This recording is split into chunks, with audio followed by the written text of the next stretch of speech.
Bonjour à tous, c'est Julien des 5 minutes de l'investisseur et dans cette vidéo, je vais répondre à la question: faut-il acheter des actions françaises des jeux en 2026? Je vais expliquer l'activité de la Française des jeux. Après, je vais, expliquer l'évolution du prix de l'action. Que se passe-t-il avec le business de la Française des jeux? Quels sont les chiffres? L'action est-elle sous-évaluée, surévaluée et que dois-tu retenir pour 2026? Cette demande est une demande de Franck. Donc voilà, si toi aussi tu veux que j'analyse tes entreprises, mets-le dans les commentaires, like cette vidéo, abonne-toi à la chaîne et la prochaine analyse après la Française de jeux sera sur IMS. Allez, on est parti avec la Française des jeux. Ce qu'il faut savoir, et je suis sûr très peu d'entre vous le savent, lorsqu'on parle de la Française des jeux, on parle d'une entreprise présente dans une quinzaine de marchés.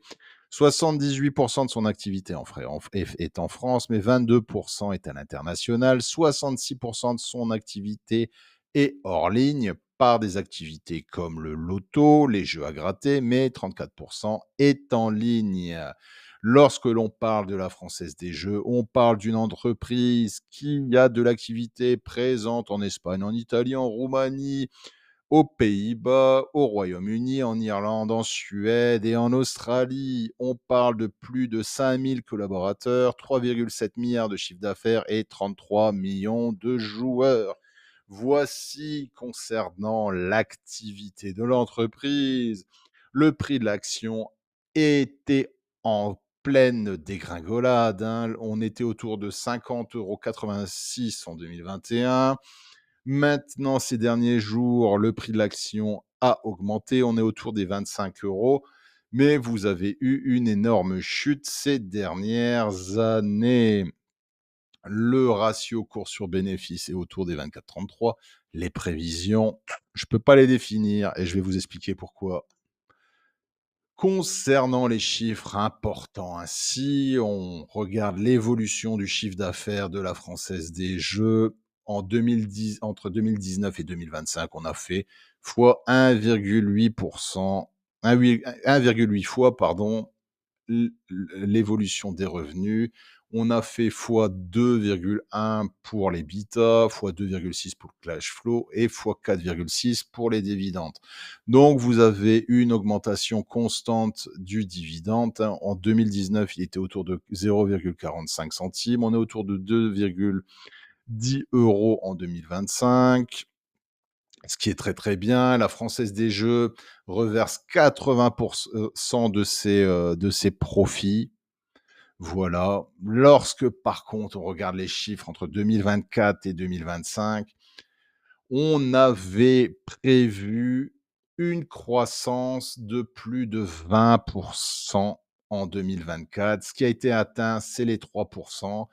Heu, Pareil pour l'EBITDA, on attendait une croissance de plus 14%. On a fait du -6 et vous avez eu une décroissance ces derniers temps. Le cash flow, la marge est très bonne, hein. On a une marge de 24,5%. Et la question que vous vous posez maintenant: «Bah, Julien, comment ça se fait? On avait prévu une marge, une croissance de 20%, on a fait -3. Pourquoi?» Pourquoi? Bah, écoutez, il y a quelqu'un qui est intervenu qui s'appelle l'État. L'État a mis, plusieurs taxes, additionnelles. Donc on a eu, plus de 50 millions de taxes sur les jeux en France, aux Pays-Bas, en Roumanie. Il y a eu des régulations supplémentaires aux Pays-Bas. Voilà ce qui s'est passé. Concernant les prévisions, on nous explique chez la Française des jeux qu'on a, voilà, on a consolidé l'organisation. Heu, Parions Sport en ligne est devenu Unibet. On est en train de mettre en place de l'intelligence artificielle pour éviter les coûts.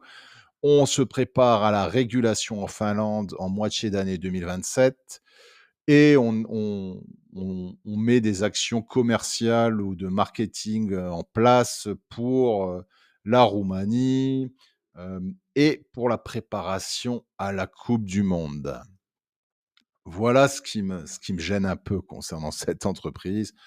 Bon, on nous explique, hein, voilà, on aurait une croissance de 5 jusque 2028. On espère une croissance ces prochaines années.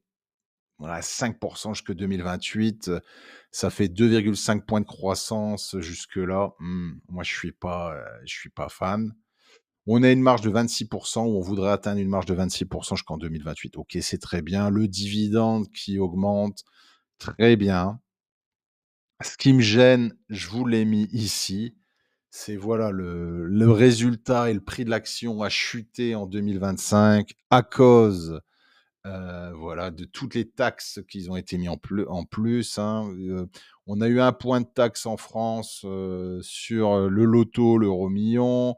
On a eu, 1 point de taxe sur les paris sportifs.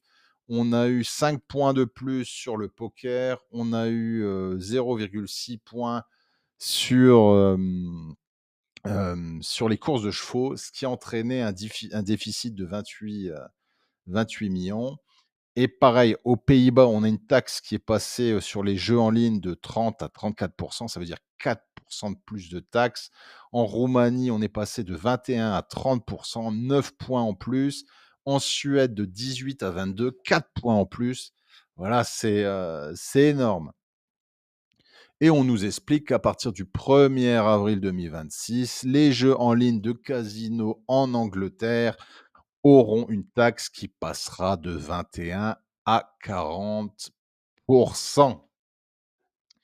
Voilà concernant mon analyse. Alors pour résumer, le point positif, c'est que voilà, hein, le prix de l'achat est très bas quand vous voyez l'évolution du prix de l'action. C'est une entreprise qui vous donne des dividendes autour de 8.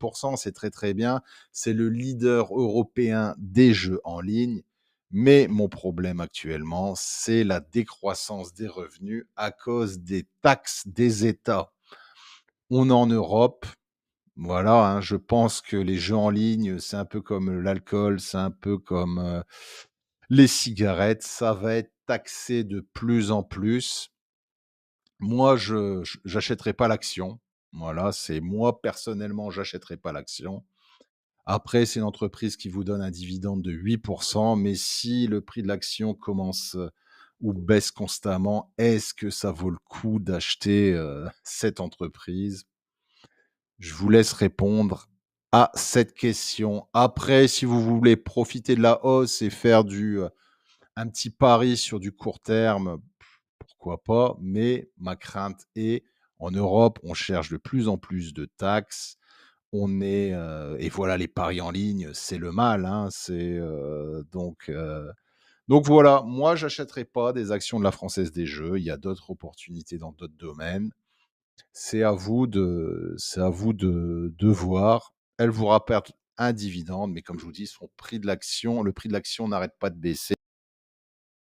Voilà, c'était ma propre analyse. N'oubliez pas que je fais ça à titre de divertissement uniquement. Ce ne sont pas des conseils pour investir. Lorsque vous achetez des actions, faites votre propre analyse. Et lorsque vous investissez en bourse, vous avez toujours un risque de perte totale de votre capital investi. Merci d'avoir suivi cette vidéo jusqu'au bout et je vous dis à très bientôt. Ciao.